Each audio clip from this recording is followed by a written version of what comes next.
in the avoda, in the process and occupation, as we call it, of thanking Hashem when things look bad. So it's not one of the biggest challenges, one of the greatest challenges that we face is that the bad looks really bad and it hurts and it's painful and it's depressing and a plethora of words that we could use to describe the difficulty of dealing with the many, many challenges that we're faced with daily. On the other hand, the good, things like simchas, things like huge windfall profits, things like good tasting food, things which are normally described as good, so those have a very pleasant, good feeling to them. So I'd like to try to understand today a little bit, how can we deal with this? While it's not so difficult to thank Hashem for the good, and I say that with a grain of salt because it is very easy to ignore the good and forget about the good, but it's much easier to thank Hashem for something good than thank Hashem for something bad. I remember once I was in Brooklyn and someone came up to me, Rabbi Travis, you talk a lot about thanking Hashem for things look bad. Why don't you think talk about Hashem? Talk about when thanking Hashem when things look good. And maskim, I agree, but that's not the path that I've chosen because I believe there's enough people speaking about thanking Hashem for good things. And while it's true there are a lot of people today thinking about thanking Hashem for things which look bad, but I'm trying to limit my advice to pure Torah sources, which I have merited to see. And since I'm making a very great effort in this area, therefore I try to see very, very much and share it with you.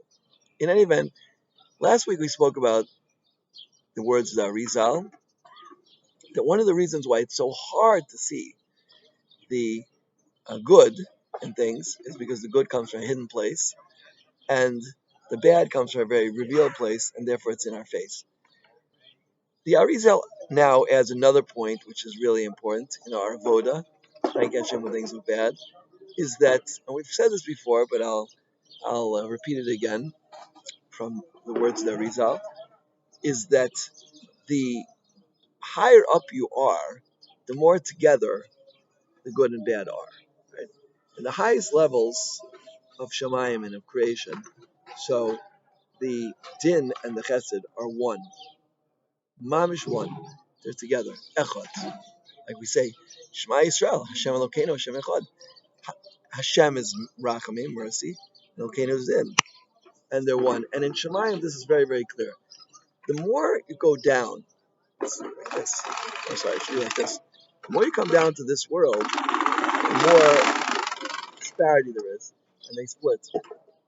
And while they still are one, while the Chesed and the Din are still one, even in this world, but it doesn't look like one. You get to a point where it looks like there's two. Rahman al-Islam, two. And in truth, there's only one. Hashem Elokeinu Hashem Echad. Everything is good, and everything is really one. And entire religions have been founded on this principle of the way it looks. I remember as a public school student, I don't remember even what grade it was, but maybe it was like fourth or fifth grade.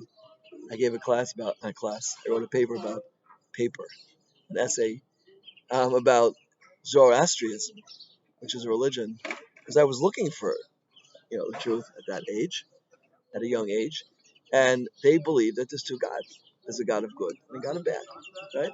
And the thing is to get the God of good happy, yeah. So He gives to you, and keep the God of bad, appeased, so He doesn't give you a hard time. And this is what they believe. And Bashkaf Rishona, at first glance, it seems like it makes sense because there's good and there's bad. And why? If God is, as many people have noted to me, if God is infinitely good, so why do bad things happen? And why do we have a Holocaust? And why do we have people killed here in terrorist attacks, and why do people lose money, and why do people get sick, and why do people have shalom bayis problems, and why do people have problems with their children. So many bad things happen. It's hard to believe that God is infinitely good. And because the reason for this is because the the good and the bad split as we get farther down. And the good goes in one direction and the bad goes in a different direction. And our goal in life should be to bring them back together as one. And the way we do that is by seeing and identifying and proclaiming on the bad that it's really good. That kol ma'adav v'rachman l'tov of it. Everything the merciful one does, he does for good. And therefore, even the things which look bad, right, and have split, but to bring it back together. As we noted, we say Vayera Vayiboker. First comes the night, and then comes the day. It always works that way. This is the way Hashem created the world. That the night always comes before the day, and we always see the negative before the positive. The negative always manifests itself before the positive, and this is what makes life so challenging.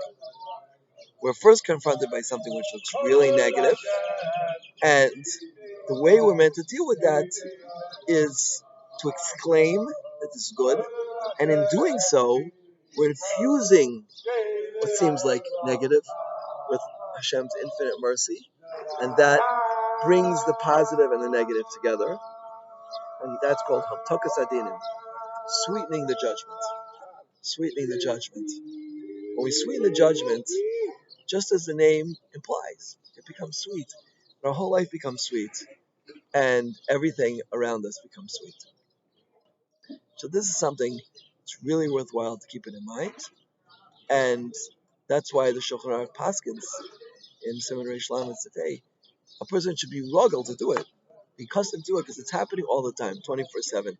The more we do it, the more sweet our life will be. Hashem should show us and reveal to us the good, and we should see it in front of our eyes quickly, speedily, and every single day. Amen. Key to it.